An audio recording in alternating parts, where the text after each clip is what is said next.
আজ কোনো রান্না-বান্নাই করিনি সারাদিন, জানো তো? এখন বাজে রাত 9:30 আর দেখো আমরা খেতে বসে গেছি। আর এইদিকে হাসব্যান্ড তো এখন মাছ দিয়ে খাচ্ছে, ও ডিম আলু সেদ্ধ দিয়ে খাওয়া হয়ে গেছে। আর এই যে রান্নাটা দেখছো, এটা কিন্তু কালকে রাতে আমি করে রেখেছিলাম। তো এখন ভাবছি ভাগ্যিস করে রেখেছিলাম।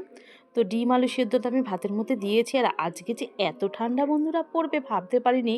আমি ভাবছিলাম যে কালকেই ভীষণ ঠান্ডা পড়েছে, আর এখন মনে হচ্ছে সত্যি মানে কাশ্মীরে রয়েছি। মানে ভাবা যাচ্ছে যে 12 থেকে 13 ডিগ্রির মধ্যেই কিন্তু রয়েছে ঠান্ডা। আর এইদিকে দেখো শুধু ঘরের জানলার কাচগুলো বেয়ে বেয়ে মানে জল পড়ছে না, পুরো ঘরের যত আয়না শোকেস কাচ আছে সব একদম অন্ধকার ঢেকে গেছে। কুয়াশা ঘরের ভেতরে, মানে মাছ গরম করে নিয়ে এসেছি সেটাও মানে সাথে সাথেই সরপরে জমে যাচ্ছে, এরকম অবস্থা, মনে হচ্ছে ফ্রিজ থেকে বের করছি। আর কালকের যেহেতু কালকের ভাতও ছিল, শাশুড়ি কি সেটাই গরম করে দিয়েছে, আর আমরা তো দুপুরবেলা বিরিয়ানি এনেই খেয়েছি, কোনো রান্না বান্না করিনি।